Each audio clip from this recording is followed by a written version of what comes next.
One day, a man named Taejung hurried to grab his motorcycle to chase someone. Taejung then tried to stop a yellow car used by the man he was pursuing. It turned out that Taejung wanted to take revenge on that man because he had ruined his life. The story then moves backward to show Taejung's life when he was still living normally. At that time, Taejung worked as a food delivery courier. One day, a woman deliberately damaged the food that was supposed to be delivered by Taejung's co-worker. Unwilling to stay silent, Taejung chased the culprit who escaped using her boyfriend's sports car. With his excellent riding skills, Taejung managed to stop the car carrying the culprit. Due to Taejung's demands, the culprit's boyfriend agreed to pay compensation for the damaged food. Taejung then transferred the compensation money to his co-worker, and the problem was finally resolved. After that, Taejung met his younger sibling named Taejin. It turned out that Taejung had been working hard to support Taejin because their mother had passed away. Taejung then asked Taejin to focus on studying because he would soon face important school exams. After finishing work, Taejung arranged plants together with his friends. This moment revealed that Taejung owned a plant shop business. After arranging the plants, Taejung chatted with Suji, who also took part in the activity. It turned out that Suji was Taejung's kind and understanding girlfriend. Day by day continued until Taejung took some time to eat during his working hours. Taejung then accidentally found a ringing phone near his location. When he answered the call, Taejung spoke with a woman named Naeong. It turned out that Naeong was looking for her lost phone, and the phone had now been found by Taejung. At first, Taejung refused to deliver Naeong's phone because he was busy. However, after Naeong promised a fairly high payment, Taejung eventually changed his mind. After that, Taejung arrived at the location chosen by Naeong, which was near a tunnel. Seeing that the tunnel was quiet and seemed prone to crime, Taejung suggested returning the phone to Naeong's house instead. However, Naeong refused because she felt uncomfortable having a stranger visit her home. Following Naeong's request, Taejung placed the phone inside an emergency call box in the tunnel. Taejung then took the payment money that Naeong had prepared inside the box. Just before leaving the tunnel, Taejung was almost hit by a truck that had been parked at the location for some time.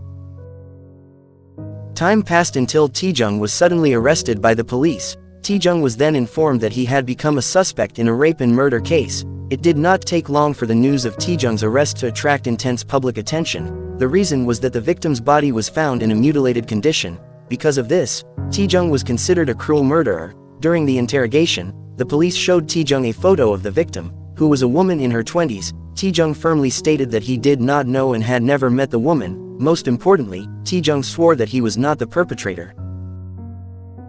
While in detention, Taejung was visited by his friends. Taejung was shocked to learn that his personal information had been leaked on social media. After that, it was Suji's turn to visit Taejung. Once again, Taejung emphasized that he was not the culprit. Suji believed Taejung's statement because all this time Taejung had been a good person who spent his days working. Some time later, Taejung underwent his first trial as a defendant in the rape and murder case. According to several pieces of evidence presented by the prosecutor, Taejung used a suitcase to move the victim's mutilated body to a river area.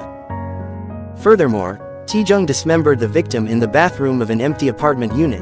A rape charge also emerged because semen believed to belong to Taejung was found inside the victim's body. Shockingly, the victim turned out to be Naeong, the woman whom Taejung had previously helped with a lost phone issue. In the end, the lawyer could no longer defend him because all the evidence strongly confirmed Taejung's status as the perpetrator. After that, Suji visited Taejung, who still believed he was not guilty. As a bit of background, Taejung and Suji had long worn identical bracelets as a symbol of their romantic relationship. Suji then became suspicious because Taejung's bracelet was found at the dismemberment site. Her suspicion grew stronger when Taejung was no longer wearing the bracelet and claimed that it was lost. Suji finally removed her own bracelet and left Taejung with deep disappointment. After the judge delivered a guilty verdict, Taejung was imprisoned in a penitentiary called Gwan. As a new inmate, Taejung was assigned a public defender named Sangrak. In Sangrak's view, there were irregularities in Taejung's case. For example, law enforcement showed an attitude of not considering other possibilities, as if everything had already been arranged. Taejung then remembered that his bracelet had fallen at Taejin's boarding house. Now Sangrak planned to look for the bracelet because it could be evidence that Taejung was innocent. After that, the inmates dragged Taejung to a former gangster boss named Doksu. It turned out that Doksu was now the leader of the inmates. In response to Doksu's question, Taejung admitted that he had been sentenced to life imprisonment. Doksu himself had received the same sentence. However, he managed to reduce his punishment to 12 years because he had a lot of money. Time continued to pass until Sangrak informed Taejong that Taejin had died by hanging himself. Sangrak learned this when he visited Taejin's boarding house to search for Taejong's bracelet. After that, Taejong attempted to end his life due to depression caused by Taejin's death and the routine torture by Doksu's gang. However, the officers managed to save Taejong, and it was recorded that he had attempted suicide 3 times in the same month. On Easter Day, the inmates visited the prison church and received a piece of cake. Taejong then became acquainted with an altar server named No. It turned out that No was an inmate who had long been held at Gwon prison. After receiving advice from No, Taejong diligently exercised and trained in martial arts. From there, Taejong gradually transformed into someone physically and mentally strong, allowing him to withstand the abuse from Doksu's gang. 5 years later, Taejong obtained a job as a plant caretaker in the prison. He then gave tips to a guard named Huan so that Huan could find a way to solve his plant problems. After that, Taejong accompanied No's departure as No was about to be released because his sentence had ended. At No's request, Taejong switched roles to become an altar server. Then one day, Taejong accompanied an inmate who was about to make a confession. When the time came, the inmate, whom we will call Baejin, shared his situation. It turned out that Baejin experienced the exact same condition as Taejong, namely helping to return a lost phone to a woman before eventually being imprisoned after being convicted of killing that woman. Furthermore, Baejin was also assisted by Sangrak. Now, if previously Sangrak told Taejong that Taejin had committed suicide, this time Sangrak told Baejin that his mother had done the same. However, Baejin did not believe it because he was sure his mother was not the type of person who would commit suicide under extreme stress. Baejin then revealed that Sangrak's name was not listed among public defenders. Because of this irregularity, Sangrak was believed to be involved in framing Taejong and Baejin so that it appeared as if they had committed murder. The next day, Taejong was shocked when Baejin was found dead by suicide. According to the examination results, Baejin had stuffed his mouth with pages of the Bible given by Taejong, causing him to suffocate and stop breathing. After that, Taejong was visited again by Sangrak. Remembering Baejin's confession, Taejong grew suspicious of Sangrak. At the peak of his suspicion, Taejong attacked Sangrak because he believed that his younger sibling had been killed by the lawyer. Without the guard's knowledge, Sangrak claimed that he had indeed killed Taejin. However, Sangrak believed that Taejong would never be able to prove it, because as a prisoner, it was impossible for Taejong to conduct an investigation. Meanwhile, a wealthy man named Myungo took part in an auction.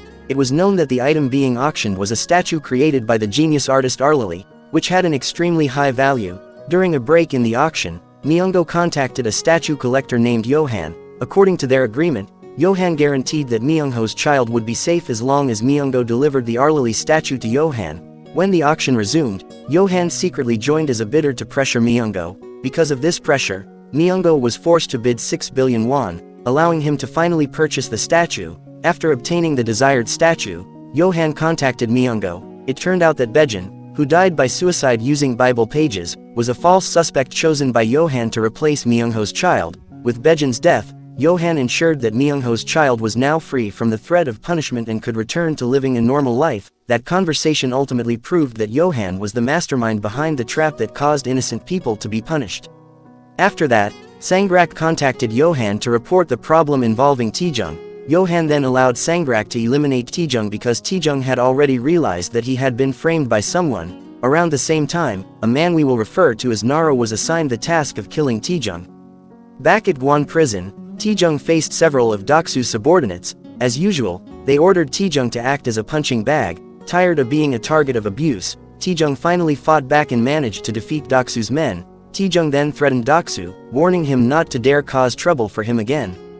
After the incident, rumors spread that Doksu had been beaten by Taejong. These rumors clearly tarnished Doksu's reputation as a powerful inmate. Doksu then assaulted an inmate who secretly mocked him for believing the rumors. Not long after, Doksu was approached by another powerful inmate named Gang Jae. It turned out that the two were enemies. Doksu ultimately cancelled a fight against Gang Jae because he was suddenly summoned by Park. While speaking with Doksu, Park emphasized his position as the prison warden. Park was also the organizer of an underground inmate fighting club. While Doksu was responsible for recruiting inmates to become fighters, Doksu was able to act arbitrarily because of his cooperation with Park. At the end of the meeting, Park ordered Doksu to stop endangering the lives of inmates. Time passed until Taejong received a new cellmate named Jian. When the moment was right, Jian carried out Doksu's order to kill Taejong. However, Taejong was able to anticipate the attack and successfully defeat Jian. Taejong then realized that Jian had been sent by Doksu so that Doksu could eliminate him without the guard's knowledge. During mealtime, Taejong brought up Doksu's crime of sexually assaulting his own younger sibling. Doksu immediately went attacked Taejong. The guards were eventually forced to use a stun device on Doksu because he was difficult to control. Afterward, Hwan informed Taejong that Doksu had been thrown into solitary confinement for assaulting Taejong. Confirming Hwan's suspicion, Taejong had deliberately provoked Doksu so that he would be locked in solitary confinement and could no longer disturb him. As time passed, Taejong secretly made a duplicate key that he planned to use to escape. By deceiving the guards, Taejong finally succeeded in creating the key. After dealing with Doksu, Taejong was suddenly surrounded by Gang Jae and his gang. Gang Jae then invited Taejong to become his ally, considering that they both shared the same hatred toward Doksu. After that, Taejong was selected as a fighter in an upcoming match. In the middle of the preparations, Taejong subdued Gang Jae's subordinates to make it clear that he had no intention of becoming Gang Jae's ally.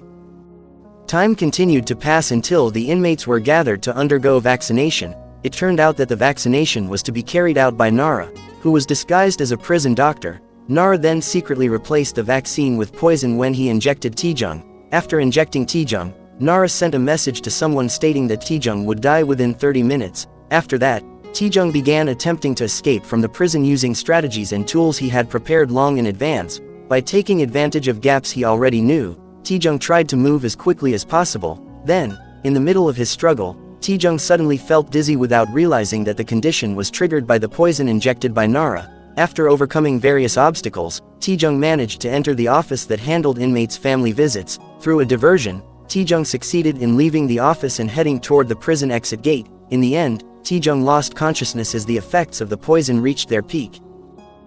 Meanwhile, Johan was watching a car racing tournament. It turned out that one of the racing teams in the competition was owned by Johan. After the race ended, Johan spoke with one of his team members. The team member was confused by Johan's way of thinking. The reason was that Johan wanted his team to attack a rival racer's car in order to increase their chances of winning. Some time later, prison warden Park was suddenly visited by the Commissioner General, who had long been Park's superior. The Commissioner General then allowed Johan to enter Park's office. Before leaving, the Commissioner General instructed Park to carry out any order given by Johan. When they began speaking privately, Johan brought up the condition of Gwon Prison. It turned out that the prison housed the most brutal criminals in South Korea.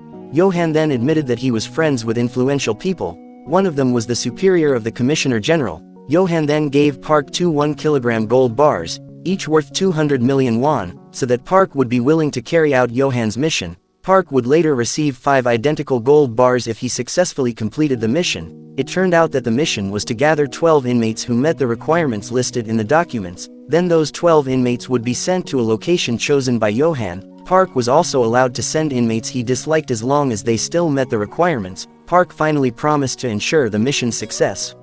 Meanwhile, Taejong woke up in the prison clinic. According to the doctor's examination results, Taejong's body had been poisoned with rat poison. In addition to being treated quickly, Taejong's life was saved thanks to a vitamin K3 supplement that No had given him during a previous visit. Not long after, Hwan visited Taejong. Through his investigation, Hwan was able to uncover Taejong's attempt to escape from prison. The rat poison incident also made Hwan realize that there was someone trying to harm Taejong. Now Hwan would keep a closer watch on Taejong in order to protect him while also preventing him from attempting to escape again. As time went on, Park released Doksu from solitary confinement in order to maintain their cooperation. Before leaving, Park asked Doksu not to cause any trouble. However, Doksu ignored the request because he was desperate to take revenge on Taejong. Moments later, Taejong fought against Doksu's gang inside the clinic. Through his gang's attack, Doksu wanted to punish Taejong for having him locked in solitary confinement. At the same time, Hwan was unable to stop the disturbance inside the clinic because the facility doors were tightly guarded by Doksu's men. After defeating all his opponents, Taejong became involved in a deadly duel with Doksu.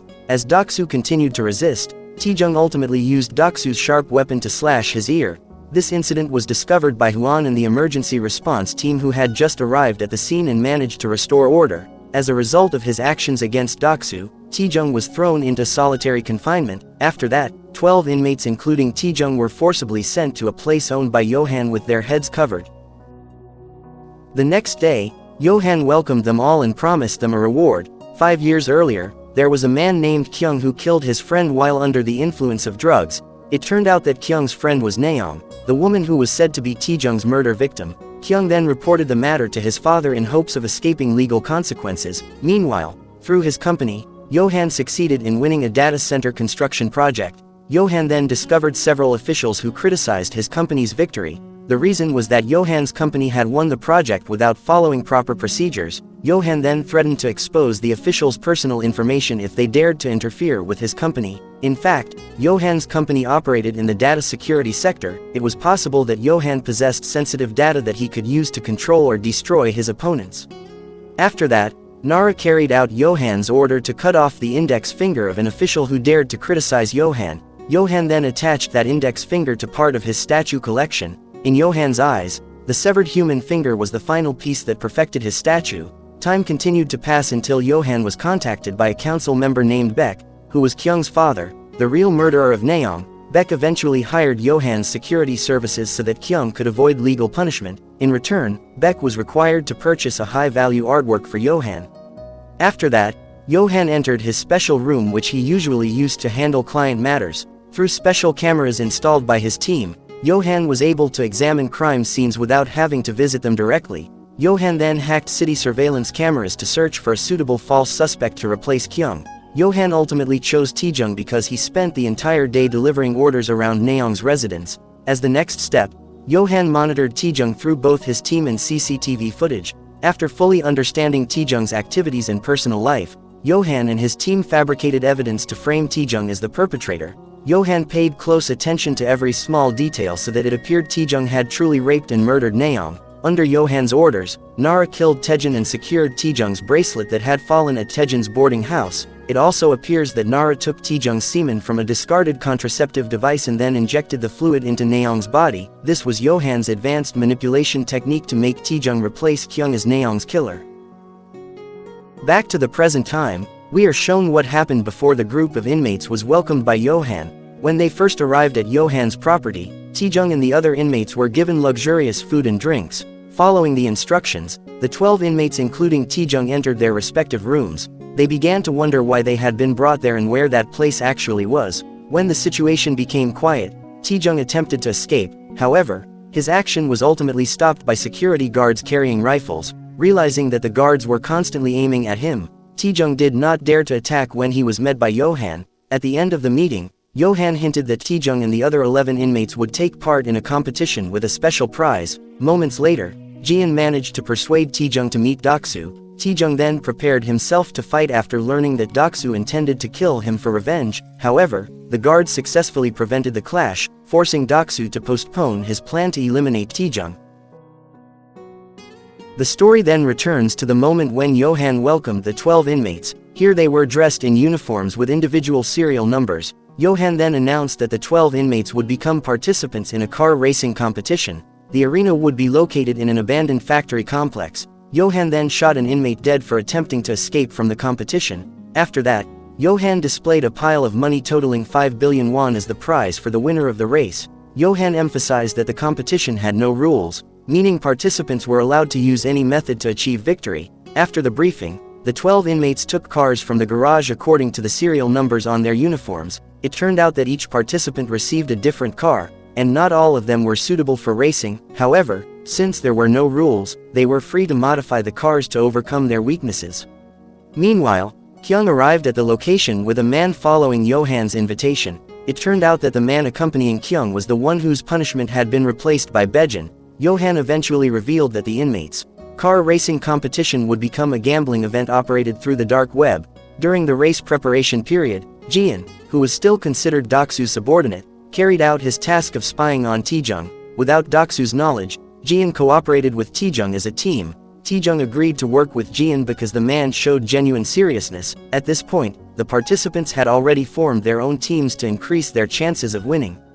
The next day, Gang Jae became the first participant to meet Yohan through a consultation session. Gang Jae then offered a deal to Yohan. He promised that he could become a very useful person for Yohan as long as Yohan was willing to cooperate with him. Yohan ultimately did not trust Gang Jae and rejected the deal after learning that Gang Jae had been involved in fraud cases 18 times. After that, it was Doksu's turn to meet Yohan through a consultation. Doksu then asked Johan for permission to kill Taejong during the upcoming race so he could take his revenge. Hearing this, Johan finally allowed Doksu in order to increase the excitement of the race. That night, Doksu's men hijacked another participant's SUV and handed it over to Doksu. Not long after, Gang Jae witnessed the actions of Doksu's men and noticed that the security guards did nothing. At that moment, Gang Jae realized that car hijacking and violence were allowed during the preparation period. Meanwhile, Taejong was working on Jian's sports car. It turned out that among all the participants, only Jian had received a sports car, giving him a very strong chance of winning thanks to its high speed. As soon as they learned about Jian's car, Gang Jae's team immediately tried to hijack it by any means necessary. Taejong and Jian then attempted to escape using the sports car. Doksu, driving his hijacked SUV, chased Taejong with the mission of seizing the sports car. At the same time, Gang Jae also pursued Taejong with his relatively slower car. Taejong's escape attempt ultimately failed when his car was rammed by Doksu. Gang Jae then blocked Doksu as he was about to ram Taejong again. As Doksu and Gang Jae were about to fight over the sports car, the security guards finally intervened and managed to restore order. It turned out that Johan deliberately prevented a bigger conflict because he did not want the participants to get injured before the race. After the chaos, Jian's sports car suffered engine damage after being hit by Doksu, but Taejong managed to escape just as the car exploded. The next day, Taejong met Johan in a consultation session. While talking, Taejong used the watchtower to observe the factory complex that would serve as the race arena. It turned out that Johan organized the dangerous inmate car race purely for entertainment. Up to that point, Johan did not even remember that he had framed Taejong as a false suspect to replace Kyung. Johan then granted Taejong's request to give him vitamins. However, Taejong eventually refused the vitamins and left. Since that incident, Johan became extremely irritated with Taejong because he felt that Taejong had toyed with him. A few hours later, Taejong began modifying his car. As a brief explanation, some participants including Taejong had gained car mechanics skills through training in prison. The following day, Johan accepted an agreement to cooperate with Gang Jae. Johan then informed him that he had placed something interesting inside Gang Jae's car. As the race was about to begin, Johan announced that the prize money of 5 billion won would be awarded to the first participant to complete 20 laps. Johan also once again reminded everyone that the race had no rules, meaning participants were free to do anything to win. As soon as the race started, Kyung immediately placed a bet on Taejong. Shortly afterward, one participant suffered a fatal accident after activating the turbo engine in his car. As the competition grew more intense, Doksu managed to crash into Taejong's car and prepared to kill him. However, it turned out that the car was being driven by Jian, leaving everyone deceived. Not long after, Doksu discovered that Taejong had switched to using a motorcycle available at the location. As time went on, Gang Jae focused on chasing Taejong and was determined to kill him. Gang Jae then used a pistol provided by Johan to carry out his mission. While trying to escape, Taejong successfully attacked Gang Jae's car tire using a gas cylinder attached to his motorcycle. As a result of this attack, Gang Jae suffered a fatal accident. After the incident, Johan announced a new rule. Any participant who managed to secure Taejong's motorcycle would receive 5 billion won. From that moment on, all participants shifted to hunting Taejong in order to win the massive prize money. Through a desperate struggle, Taejong managed to overcome the attacks from every participant. Johan then picked up a long-range rifle to shoot Taejong. It turned out that Johan was extremely determined to kill Taejong because Taejong had dared to toy with him during their last meeting. While trying to avoid Johan's shots, Taejong activated the gas cylinder to trigger an explosion. As Johan's attention was diverted by the explosion, Taejong took his intended route to escape the factory complex. Johan eventually fired shots toward Taejong as he continued his escape. Despite being hit by gunfire, Taejong managed to get away. After that, Taejong collapsed unconscious when he arrived at No's electronics repair shop. It turned out that No had once told Taejong the address of his shop during a prison visit. As time passed, Taejong eventually regained consciousness and found that his wounds had been treated by No. It turned out that No's electronics repair shop also functioned as his home. At No's insistence, Taejong now stayed at the shop to hide. Meanwhile, prison warden Park reported a serious issue to Johan. The superiors of Park were now searching for the 12 inmates who had previously been forced to participate in Johan's deadly game. In response to this problem, Johan planned to carry out a manipulation so that it would appear the 12 inmates had died in a fatal accident while working as volunteer laborers. Several days later, Taejong hunted down Sangrak to take revenge because he believed that Sangrak had killed his younger sibling. Taejong managed to subdue Sangrak shortly after the lawyer contacted his associate to ask for help. When interrogated by Taejong, Sangrak did not dare to reveal Johan's position as his boss because he would certainly be killed if he exposed Johan. Taejong then searched Sangrak's belongings and found a file about a woman named Hunjong. Sangrak eventually admitted that Hunjong would be framed as a false suspect to replace the real murderer. It turned out that false suspects who were framed like Taejong and Hunjong were referred to as models. Furthermore, Sangrak confirmed that his team was constantly monitoring Hunjong so they could fabricate evidence to turn her into a suspect. While Taejong was still extracting information, Nara arrived to fulfill Sangrak's request. From there, Taejong had to engage in a fierce fight against Nara. After Taejong won the duel, Sangrak revealed that Taejong's sibling had actually been killed by Nara. Not long after, Nara managed to escape after throwing a time bomb. Taejong eventually managed to leave the location while carrying Hunjong's file, while Sangrak died at the scene due to the explosion. Time continued to pass until Taejong informed No about Hunjong. They did not want Hunjong to suffer the same fate as Taejong, whose life had been destroyed since becoming a victim of a frame-up. Now Taejong and No began working together to prevent Hunjong from becoming another victim. Meanwhile, we are shown that Hunjong is the owner of a hair salon business and has a young daughter. Later that night, Johan found Nara in a secluded area not monitored by CCTV. It turned out that Nara already knew Johan intended to kill him for failing to stop Taejong. However, in the end, Johan managed to turn the tables and kill Nara to punish his failure. After that, Johan cleared a police detective named Ilguk of a bribery case. Ilguk then accepted a mission to capture Taejong because Johan promised to promote him if he succeeded. On the other side, Taejong installed several hidden cameras provided by No around Hunjong's salon.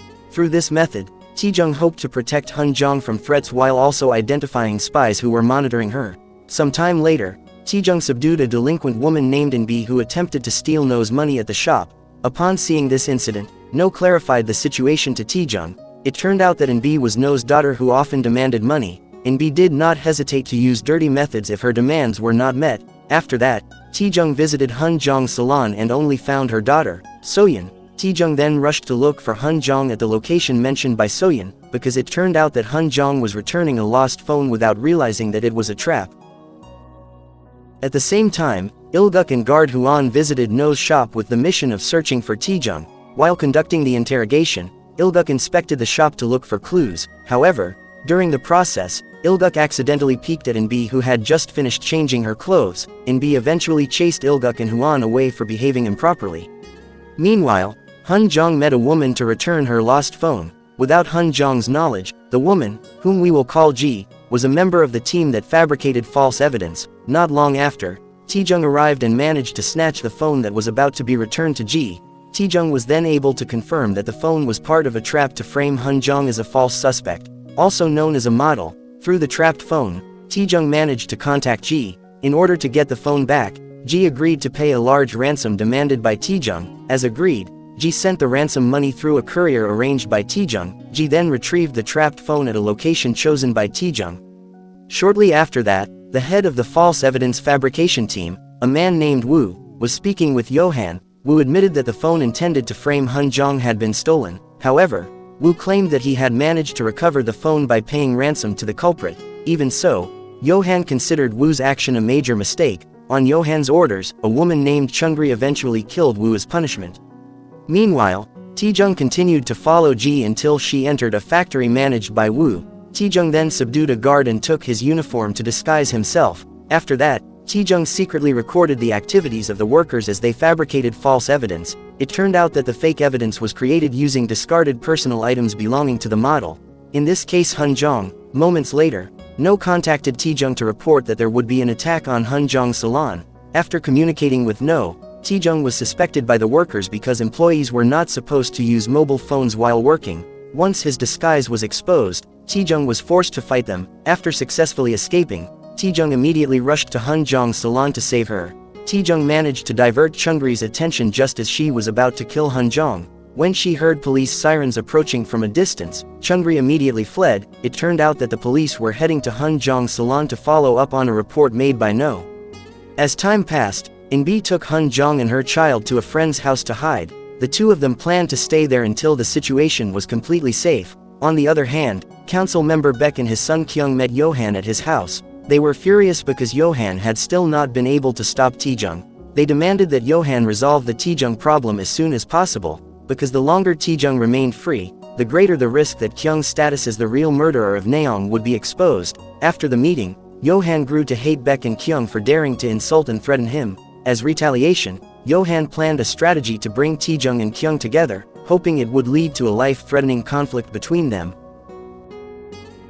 The next day, Taejung and No watched the news about the murder of an award-winning pianist. Based on information from the trap phone, Taejung was able to confirm that Han Jong would be framed as a fake suspect in the pianist's murder case. That night, Taejung went to the factory to look for Ji. However, Ji and the staff there had already been killed. At the same location, Nara's severed head was also found. It seemed that Johan had killed everyone in the factory because Taejung had discovered the secret place. While examining the scene, Taejung found an envelope filled with money that was meant as payment for his actions. Moreover, Taejung received a message stating that Kyung was the real murderer of Naeong. The sender of the message promised to provide clues so Taejung could find Kyung. The following day, Taejung received a message about the time and location of Kyung's upcoming party. Taejung did not realize that the person guiding him to Kyung's location was actually Johan. As time went on, Taejung contacted Huan and informed him that he would capture Naeong's real killer. Taejung then immediately ended the call when he heard Ilguk's voice. After that, Ilguk received support from the police and discovered evidence that Taejung was carrying a phone given by No. Now Ilguk planned to track the phone's location to find Taejung. Meanwhile, No and B searched for Taejung because he had not returned. Just like Ilguk, they eventually tracked the location of the phone No had given to Taejung in order to find him. At the same time, a gangster boss we will call Sukong was torturing his subordinate for making a serious mistake. Not long after, Kyung met Sukong, who had long been his close friend. With Sukong's help, Kyung was able to hold the party whose time and location were already known by Taejung. Elsewhere, Johan was attending a memorial ceremony for the death anniversary of his parents. It turned out that Johan often suffered from shortness of breath due to trauma and the fatal incident involving his parents that happened many years ago. After the ceremony ended, Johan met his head butler, whom we will call Jong-in. Despite having lost her sight, Jong-in was highly trusted by Johan because she was extremely loyal and could understand Johan's wishes. After that, Chungri secretly killed members of Johan's important family on Jong-in's orders. After disabling Johan's aunt, Chungri assisted Jong-in so she could easily kill her. It turned out that Jong-in orchestrated the murder so the aunt could not take over Johan's company shares. Shockingly, Johan had never known that Jong-in was actually his biological mother. Jong-in had gone blind because Johan had poured mercury into her eyes while she was sleeping. According to Jong-in's belief, Johan did this so he could keep Jong-in as his head butler. In the end, Jong-in killed the aunt for what she believed was Johan's own good.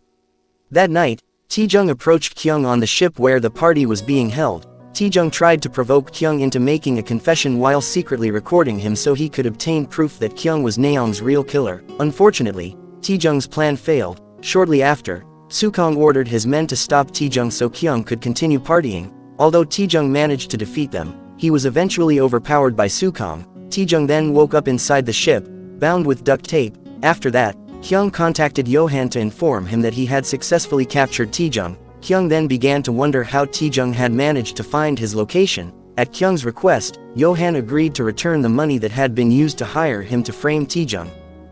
A few minutes later, Huan's team arrived at the party location to look for Taejung. As soon as Kyung learned about the raid, he immediately went to find Taejung, because if Taejung was found by the police, Kyung's status as the real murderer of Naeong could be exposed. At the same time, Taejung managed to escape thanks to help from No, who had already been at the location looking for Taejung. Inbi then successfully subdued Ilguk and Huan when they tried to arrest Taejung. After that, Inbi took them to her friend Hanbyul's house to hide Taejung.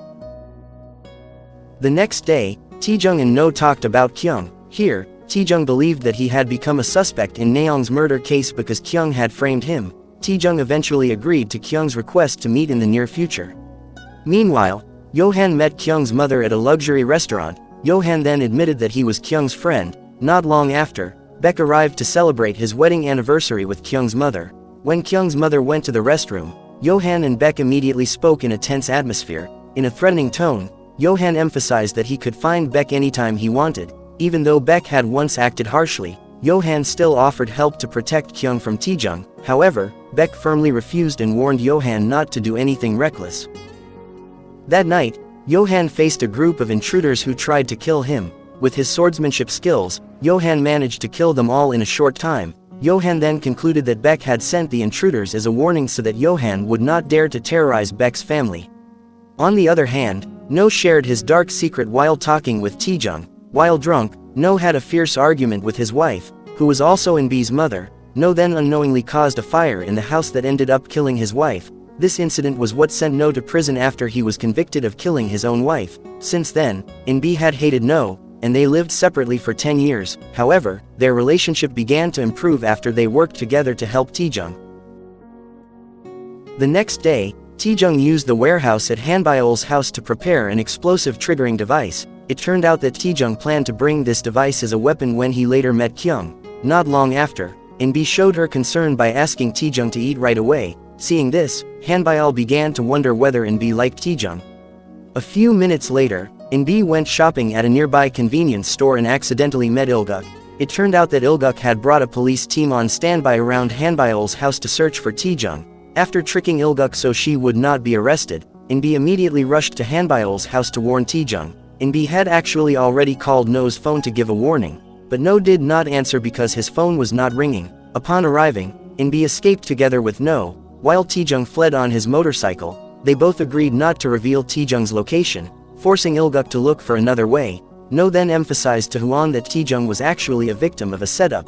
After that, No and Inbi returned to Hanbyul's house. They then met Johan without knowing who he really was. Meanwhile, Johan had already attacked Hanbyul because she refused to reveal Taejong's location. Johan eventually subdued No and Inbi because they would not disclose Taejong's whereabouts. With his advanced surveillance equipment, Johan had already known that No and Inbi had been helping Taejong all this time.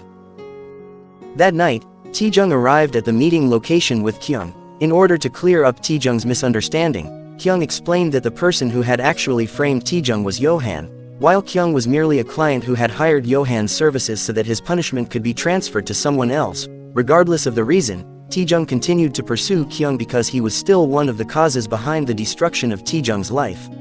After ordering Kyung to leave, Sukong and his gang began trying to subdue Taejong. When he failed to stop Kyung from escaping, Taejong used his motorcycle to chase him. At the same time, Sukong and his gang chased Taejong with the mission of killing him as revenge. Taejong was then hit by an attack that sent him crashing into Sukong's gang's car. Even though he was cornered, Taejong eventually managed to kill Sukong and eliminate his men. Taejong then took over Sukong's car so he could continue chasing Kyung. In the middle of the gunfight, Taejong executed a trick that successfully stopped Kyung's car. While still attacking Kyung, Taejong was forced to flee because a truck was speeding toward him from the opposite direction. The truck then crashed into Kyung's car, while Taejong got into an accident as he tried to avoid it. Once he was able to get back on his feet, Taejong approached Kyung, who was in critical condition. Kyung then refused to admit his status as Naeong's real murderer.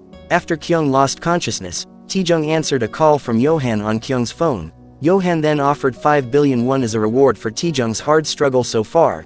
Johan also offered to restore Taejong's reputation so that he would no longer be regarded as Naeong's murderer in the future. Moreover, Johan emphasized that he had killed Nara, meaning Taejong should finally be able to get justice for his younger sibling's death at Nara's hands. Despite how tempting Johan's offer was, Taejong rejected it without hesitation. His reason was that Taejong was now determined to take revenge on Johan for setting a trap that had destroyed his life.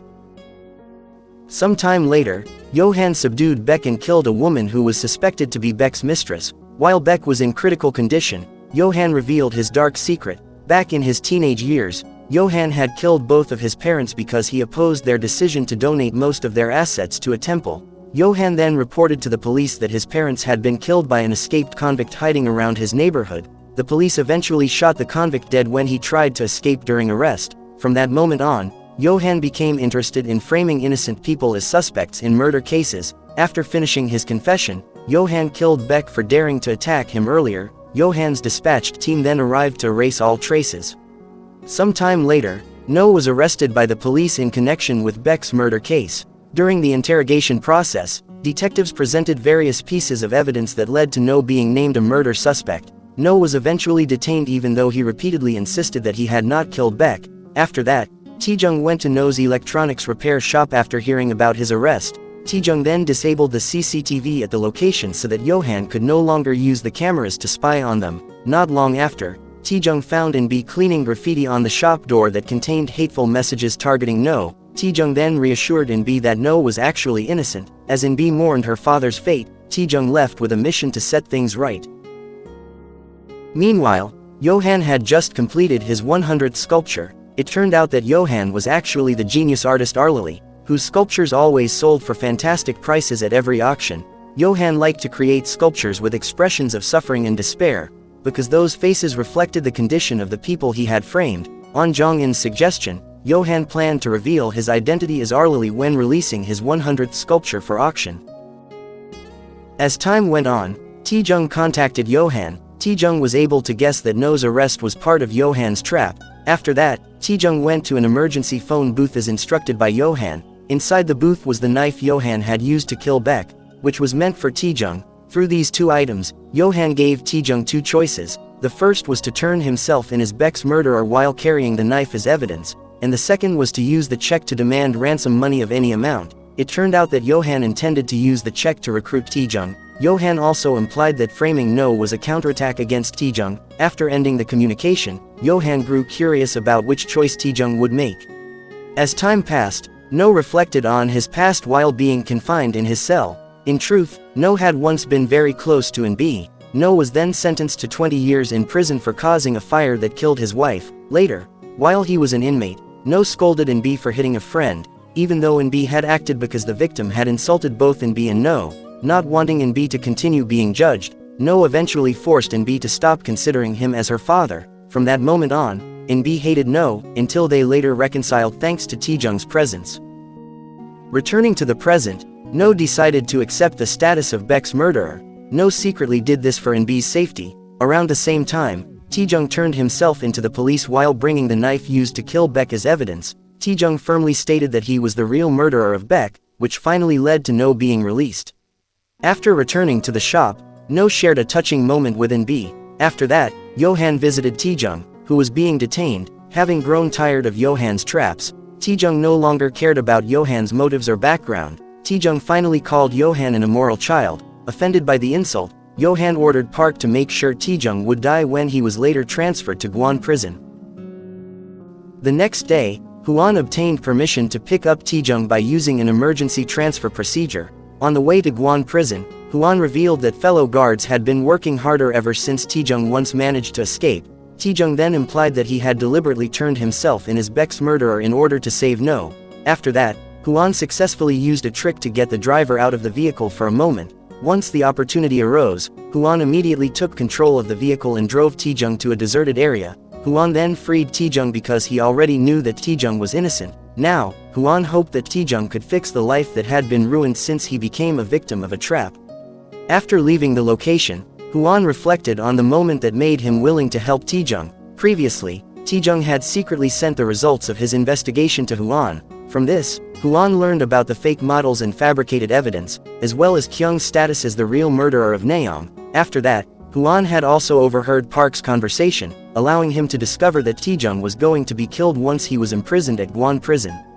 Returning to the present, Hwan punched Park for being involved in a trap that endangered Taejong's life. On the other hand, Taejong managed to find No and In-bi at the pickup point thanks to directions from Hwan. After returning to the shop, the three of them agreed on a mission to stop Johan. Taejong then moved No and In-bi to his plant shop so their location would not be discovered by Johan. After that, Taejong's group discussed the results of their investigation while devising a strategy to stop Johan. They finally succeeded in uncovering Johan's secret identity as Arlili.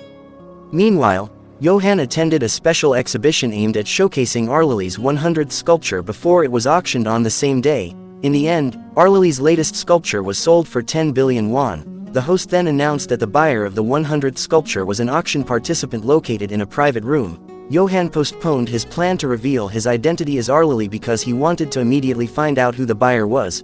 Upon arriving at the private room, Johan discovered that the buyer was Kyung, who was actually still alive and undergoing treatment. Based on Kyung's report, the police arrested Johan on suspicion of murder, criminal conspiracy, and destruction of evidence. It turned out that before attending the special exhibition, Kyung had cooperated with Taejong. Kyung made this decision so he could take revenge on Johan for killing Beck, his father.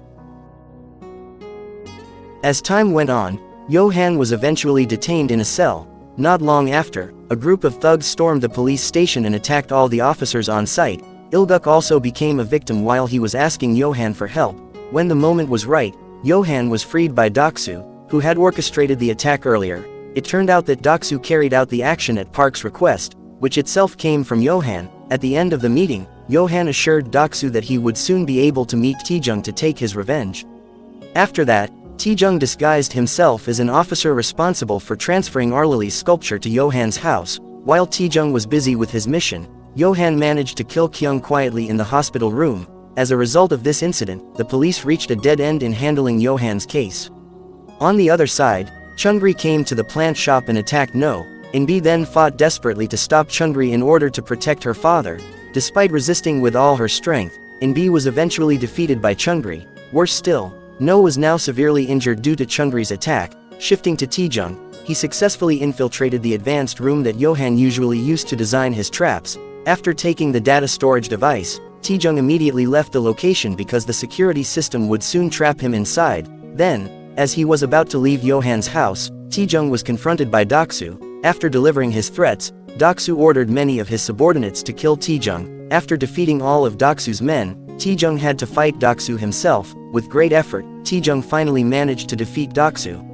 Not long after, Taejung had to face Johan. It turned out that Johan had already known about Taejung's arrival at his house, so he immediately rushed home after killing Kyung. Johan then showed his sword, which contained a flash drive holding data of Johan's crimes. Furthermore, Johan confirmed that the data storage device taken from his advanced room would automatically erase its data as soon as it was accessed. This meant that Taejung's attempt to steal the device ended in failure. As Taejung prepared to fight Johan, Chungri arrived while holding Inbi hostage. Johan then promised to let Inbi live on the condition that Taejung kill Doksu. After Taejung refused, Johan killed Doksu and slashed Taejung's leg. Now Johan was determined to kill Taejung and planned to frame Inbi as Taejung's murderer. After saving Inbi, Taejung fought against Chungri and Johan at the same time. Despite being seriously injured, Taejung eventually managed to defeat Chungri. Taejung and Johan then fought with everything they had inside the advanced room. Johan tried to break Taejung's spirit by playing a video of Taejung's younger sibling being killed by Nara. However, the video instead ignited Taejung's determination, allowing him to finally subdue Johan. Taejung then chose to let Johan live so he could suffer the consequences of his crimes. Taejung finally left and took the flash drive from the sword, which contained evidence of Johan's crimes. 1 week later, the media reported that Johan had died in a fire at his house. Thanks to the flash drive handed over by Taejung, the police successfully exposed Johan's crimes as a master manipulator who engineered cases for wealthy clients. This news was watched by Inbi and No, whose conditions were gradually improving. Meanwhile, the court declared that Taejung was not guilty in Naeong's murder case, allowing his reputation to be fully restored. After that, Taejung visited his mother's and siblings' graves to show that he was finally doing well. 6 months later, Taejung was able to return to his normal daily life. He interacted warmly with Inbi and Huan. Time continued to pass until Taejung was running his own outdoor cafe surrounded by ornamental plants. It turned out that Inbi and No were now working at the cafe. As Taejung enjoyed his peaceful life, a mysterious figure appeared who possessed an advanced room similar to Johan's, and the series finally came to an end.